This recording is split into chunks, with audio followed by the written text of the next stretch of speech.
Yeah, you're bringing up integration is a great little segue into talking a little bit more also about how we're able to use some of the great things in DA that really differentiates it from other approaches that are very common in the marketplace. So let's think about like a consumer product goods company, a reseller, right? And so I've worked with a lot of financial institutions. I've worked with a lot of consumer product goods company, and there's some similarities. So if you think about, and I'm going to use one very recent organization that I had a long-standing engagement with. So initially, they were looking at DA from a team agile perspective, right? The book that you held up, Choose Your Way of Working. The people had read that, and they had a lot of interest in seeing how DA potentially could solve some of the challenges that they've had. And so, the initial engagement kicks off, and what I had done was I said, well, let's focus on team level agile, but let me also show you some of the other things as I come across them that might be worthy of spending time on. So they've got a sales portal, right? Yeah, common these days, common for a long time. But they also had an app, right? So they have an iOS app version, and then they had an Android version. And so anytime they were making a change, or not anytime, but most of the time, if they were making a change to the sales portal, then the teams that were doing app development also had to make changes, right? Because you're not going to see different functionality on the app, or it's going to work different.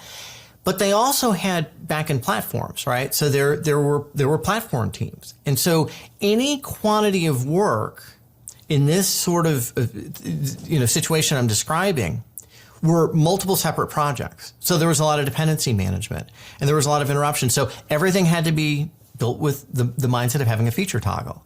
Right. So improving team level agile would have gotten them a little bit, but saying we need to be taking a look at how we are scoping work, which again, a value increment there's multiple levels of this strategy, but what it entails is saying if this work requires the portal team, the app teams, and this other back-end team or teams to do something where something can be released and consumed by their customers, which is where the value is at, then that needs to be treated as an increment, not a bunch of separate projects. Because again, the complexity of all of this is what just drags us down. And then we know that there's always interruptions, there's maintenance work that sometimes needs to come up, which just compounds the situation. So those are the techniques that really, if you improve team level performance, are they just more effective at doing something that's not very valuable?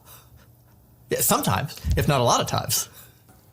And I think you're correct, because the responsibility of the value stream is not just based on what the team does on an operational level. It's equally as important to include the tactical and the strategic level. Yeah, and then getting kind of beyond that. So when we get into some of these strategies, then we start thinking about, okay, well, do you use shared services in your organization? Oh, well, there's probably a lot of interaction and horse trading or negotiation to be able to get that done. And is marketing going to be involved? Like, do you need marketing to have some sort of and legal's got to review something. So now you have supporting areas in the organization that have some quantity of work before you can get this thing consumable, right? And then is there an impact from an operational perspective? Right? That this place had hundreds of branch locations, just like financial institutions, right? Banks. Right? So is there an impact there? And those are all of the things that when we're looking at value stream management, we're looking at that end-to-end flow. It is not just the little important part that a delivery team is doing, or delivery teams. We kind of have the benefit that we have a master of the trade, you, and a quick learner and easy to an easily excitable project professional on the other side. But we're here to kind of not just have a conversation where we're having fun. We're also here to kind of open up the subject matter to other people who want to know what it's about. My suggestion is, I think the two best ways to understand something is to kind of understand what the problem is or what the potential is, some of the philosophy behind it. But maybe we can go over to using two techniques to make this clear to people who are listening. And number one is to kind of wrap it in a storyline. So maybe if you can talk us through if it's Diageo or another client, where do you begin as a consultant with DA? What does the client need to know? What is the process? And then the second factor, which is hugely important, and I picked up the statistic, I think a year ago, and I was fascinated by it. It seemed obvious when I read it.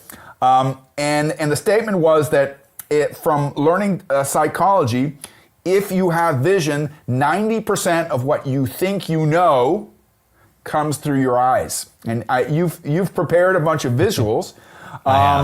Maybe if you can talk us through a client scenario from beginning to end, and then kind of link it to some of the visual tools and processes from DA, I think this might open some of the people's eyes and ears that are watching us. I think that sounds great. I'm going to need to get my supervisor, which is my cat. Here's my there's my kitty cat. She's cute. I'm going to put her in her little... My supervisor, we've locked in the other room. It's my dog. Yeah, let me get this up, and let me just get my visuals up, and I'll share my screen in just a moment.